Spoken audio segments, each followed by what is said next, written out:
A atração a seguir é recomendada para todas as idades.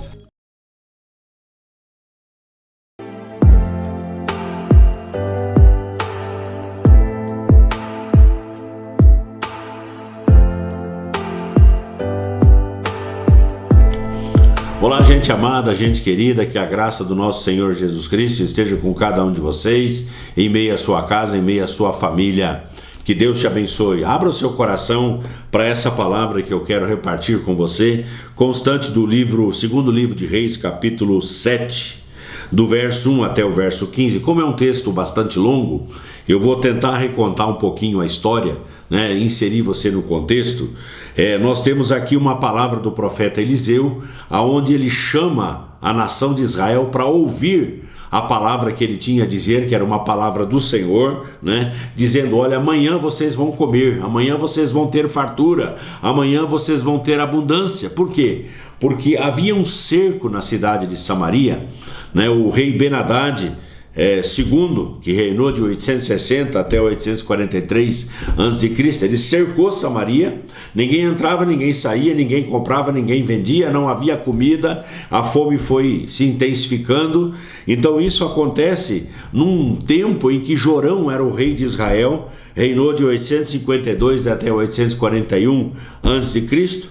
Então essa grande fome, se você quiser acompanhar no segundo livro de Reis, capítulo 6, versos 25 a 30, fala dessa grande fome. Então, a fome era tanta que se vendia a cabeça de um jumento, que era uma carne inferior, por 80 ciclos de prata. Isso, em valores de hoje, seria algo em torno de 12 mil reais. 12 mil reais, olha o valor. A gente acha complicado já pagar 100 e poucos reais num quilo de picanha. Agora imagina pagar 12 mil reais na cabeça de um jumento, de um jegue. E pagavam 80 ou 85 reais, 5 ciclos, por esterco de pombo, que era para o combustível para poder cozinhar a carne. A coisa era tão grave, mas tão grave, que crianças eram comidas.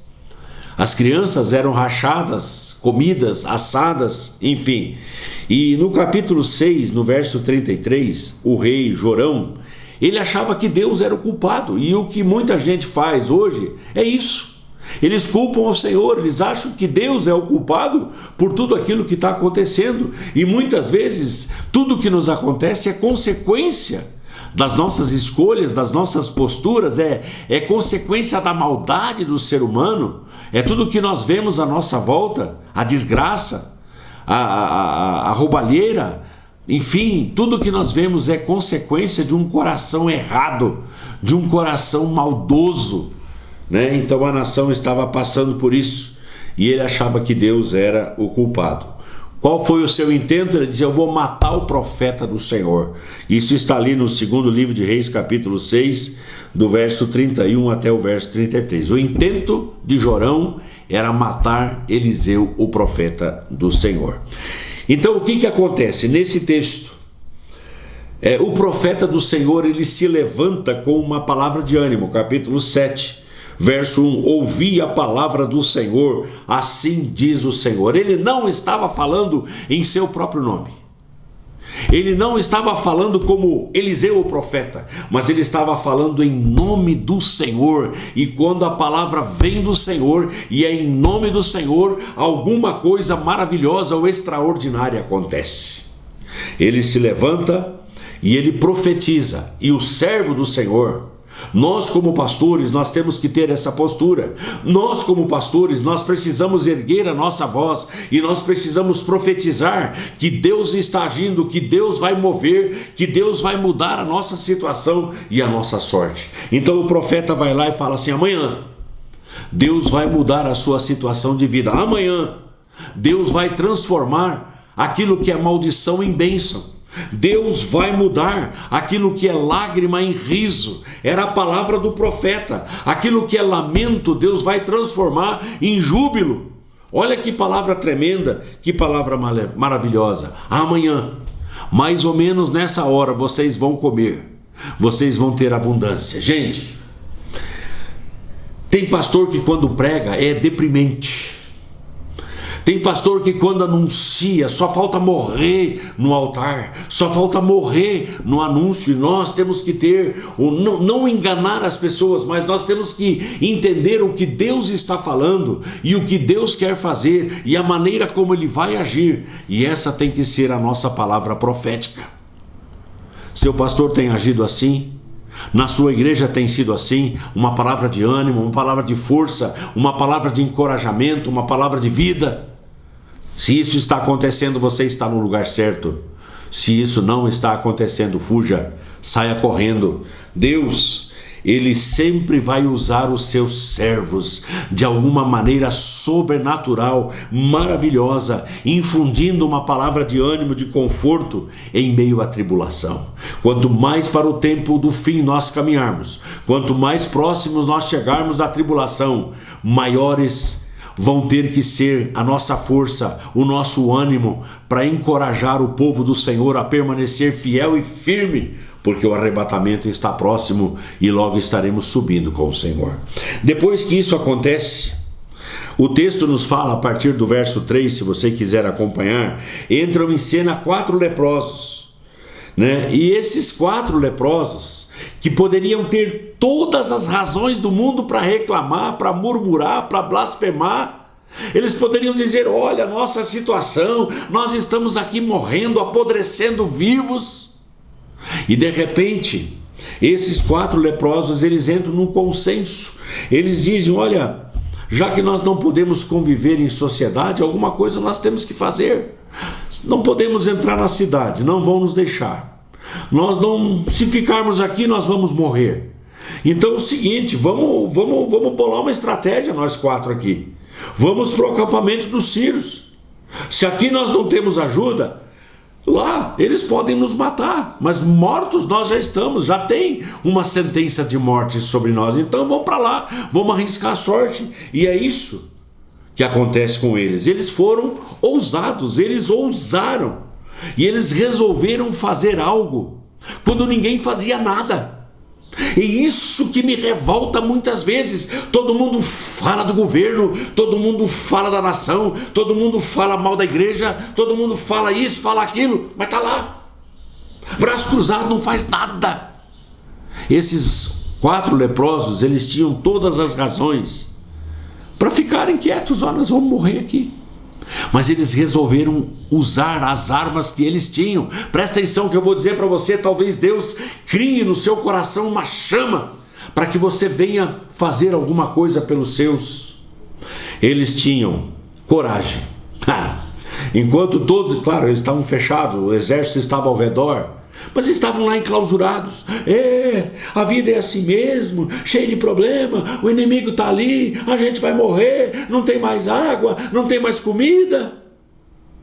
E os 4 leprosos, eles encheram seu coração de ousadia e determinação, esperando que aquele exército inimigo pudesse os tratar com um pouco de misericórdia.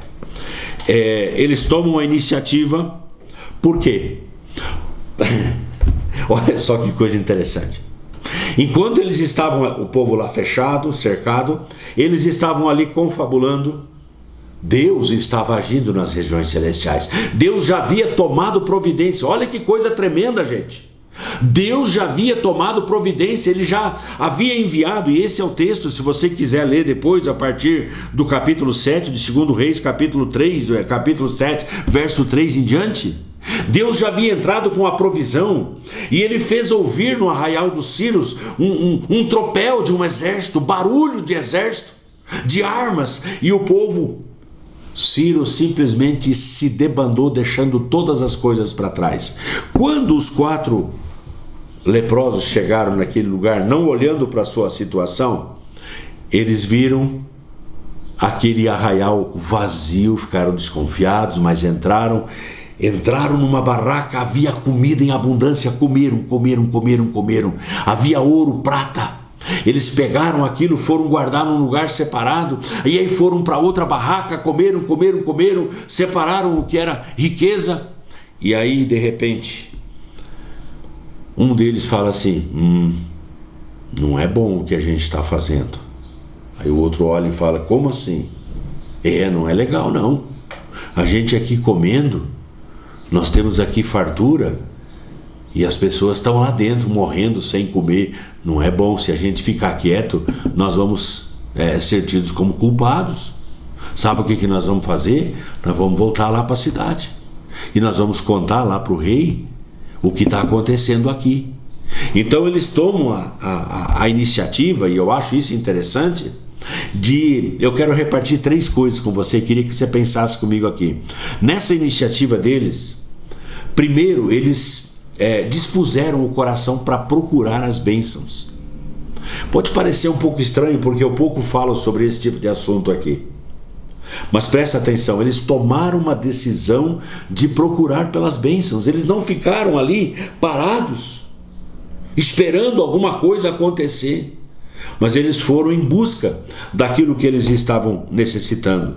Lucas capítulo 11, do verso 9 até o 11, diz: pedi e dar-se-vos-á, buscai e achareis, batei e abrir-se-vos-á, pois todo o que pede recebe, o que busca encontra, e aquele que bate, abrir-se-lhe-á. Então, esse texto neotestamentário, esse texto do Senhor Jesus, ele encoraja a gente a bater, encoraja a gente a procurar, encoraja a gente a fazer alguma coisa. Levanta do seu lugar, faz alguma coisa pela sua casa, faz alguma coisa pela sua família, faz alguma coisa pela sua igreja, faz alguma coisa pela sua cidade, faz alguma coisa pela sua nação. Quer receber alguma coisa? Toma iniciativa, procura. As coisas só vão acontecer se você tomar a iniciativa de procurar, como esses 4 leprosos, sem olhar para a sua situação miserável, sem olhar para a sua situação de semivida. Você tem que olhar para o grande Deus que você tem, e Deus vai te usar do jeito que você é e do jeito que você está, tendo limitações ou não. Deus vai usar a sua vida para ser bênção na vida de muitos. É isso que eu entendo aqui desse texto.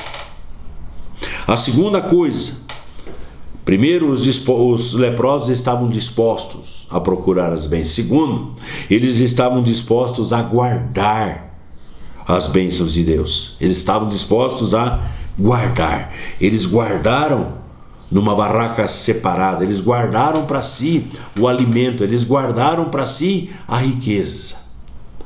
E a minha Bíblia ensina no Salmo 119, no verso 11: guardo no coração as tuas palavras para não pecar contra ti. Isso aqui, isso aqui é um bom depósito.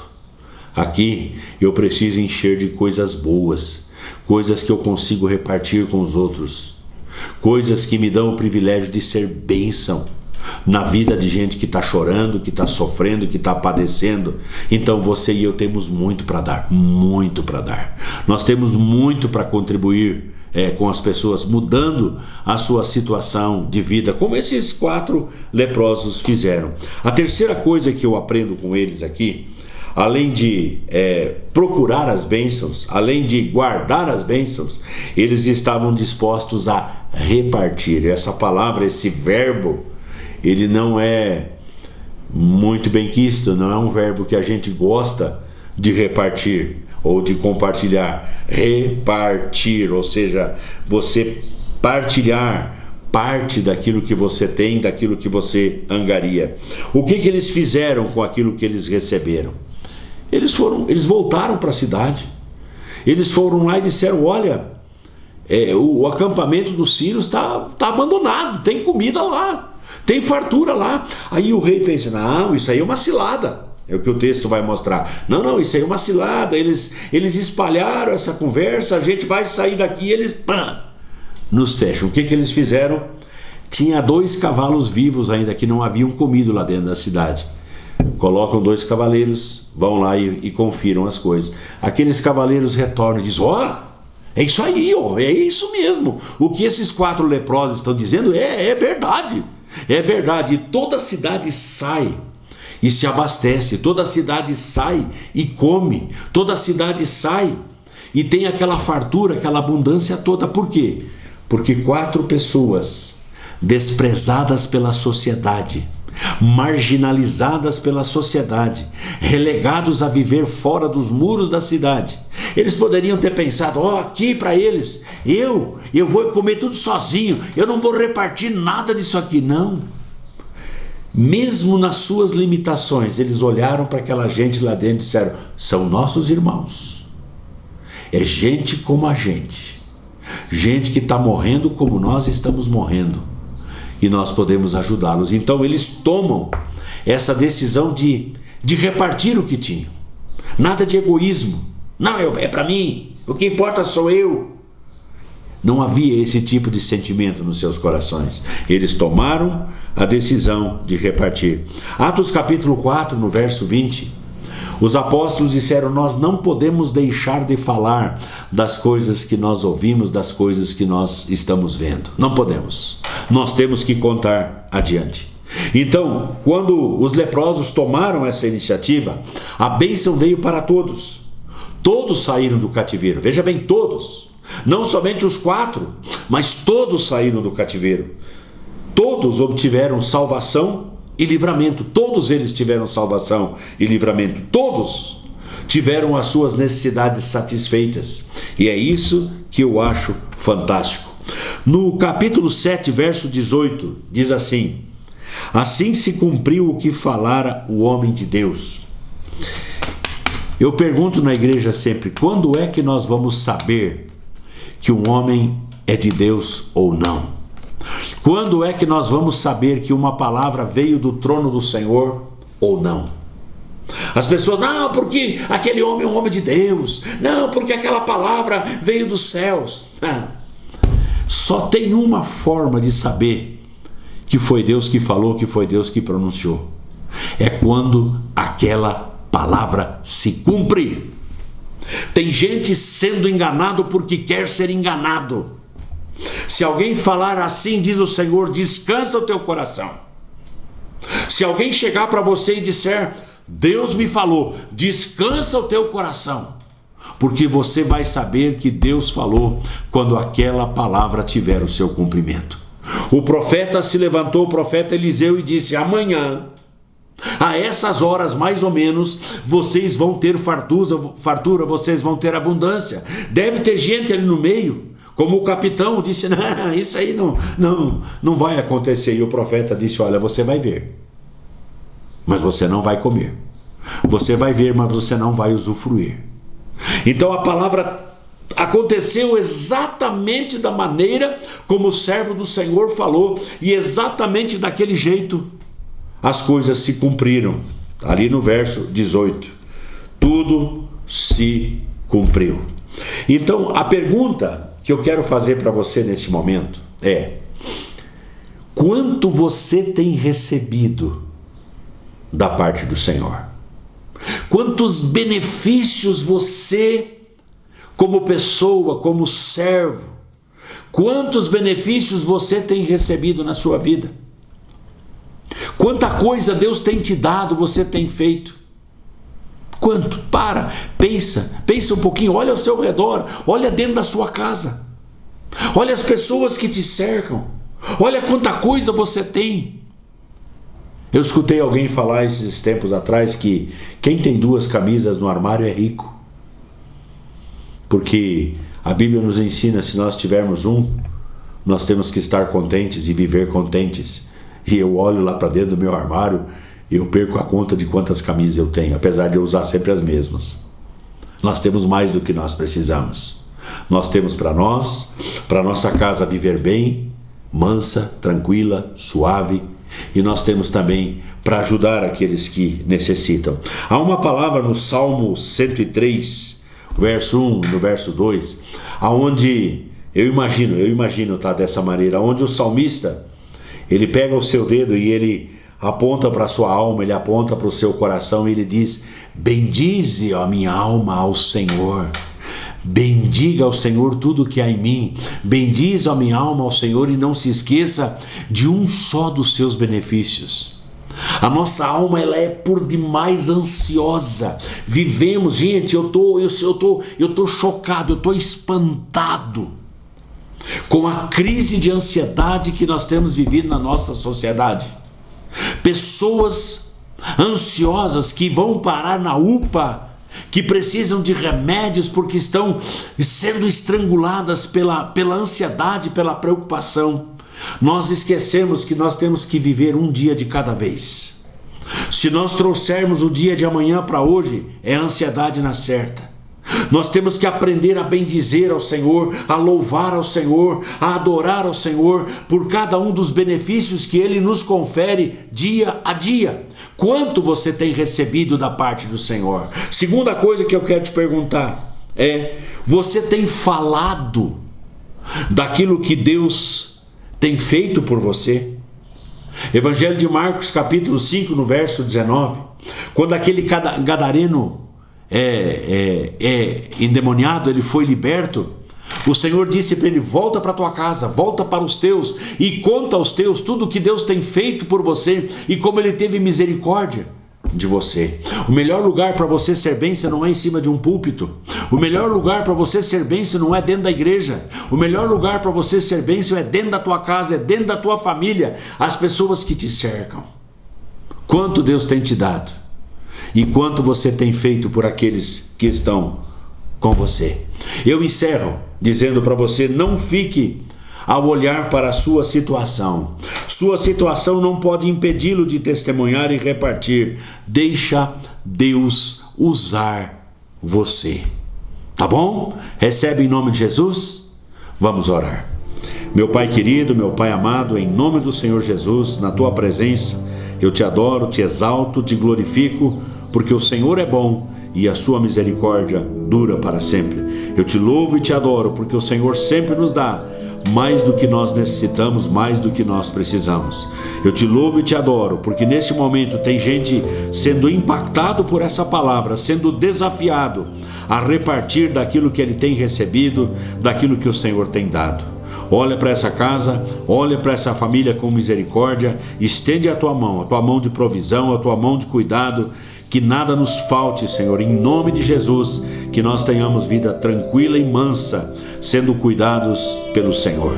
Abençoa esta família, eu oro sempre em nome do Senhor Jesus. Amém e amém. Gente amada, gente querida, que as bênçãos de Deus sejam abundantes e fartas sobre a sua casa, sobre a sua família, em nome de Jesus.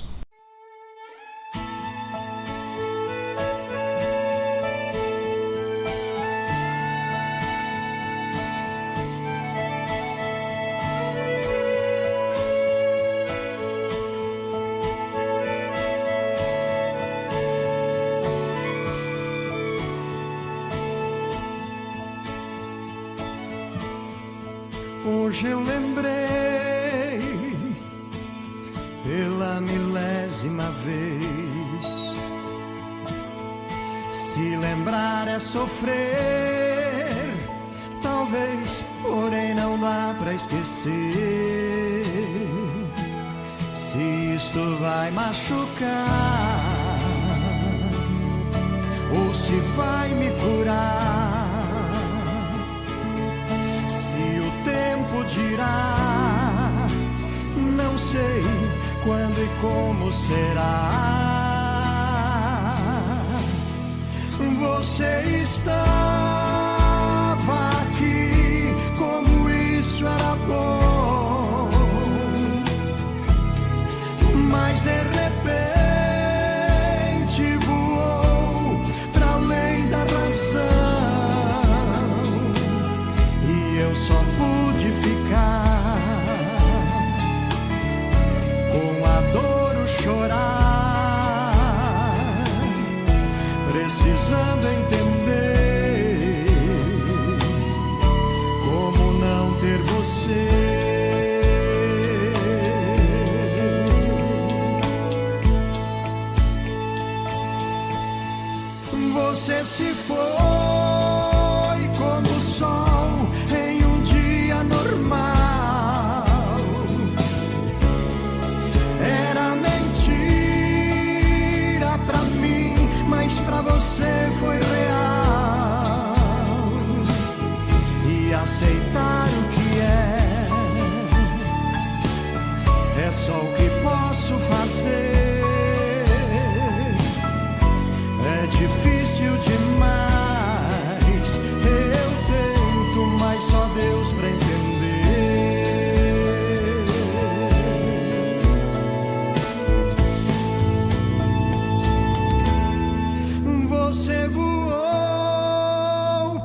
mais aqui.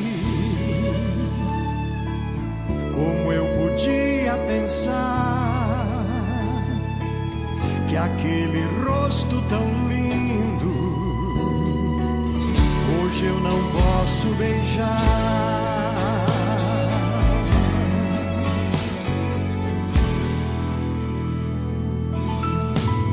Você se foi